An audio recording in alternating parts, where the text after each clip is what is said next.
শ্রেষ্ঠ বলেছেন, তুমি যাকে আমার চেয়ে বেশি ভালোবাসবে আমি তাকেই তোমার থেকে দূরে নিয়ে যাব এবং তোমাকে একা করে রাখবো।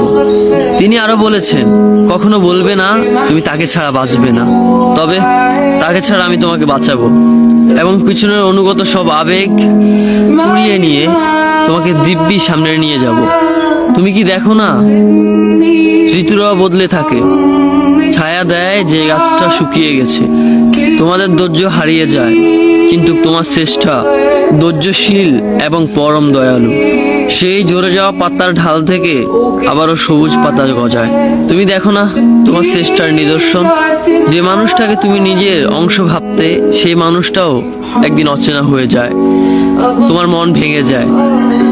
এমনকি তোমার বিশ্বস্ত বন্ধুরাও স্বার্থ পুড়িয়ে যাওয়ার পর বিশ্বাসঘাতকে পরিণত হয়।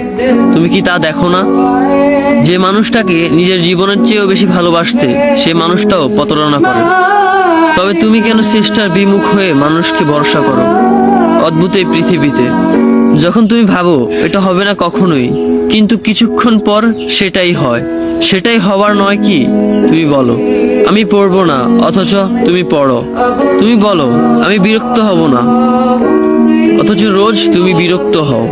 এবং সবচেয়ে বিচিত্র বিষয় হলো, তুমি বলতে থাকো আমি মরে গেছি, অথচ তুমি বাঁচো। তোমার চেষ্টা তোমাকে বাঁচায়, তোমার চেষ্টা তোমাকে বাঁচিয়ে রাখে।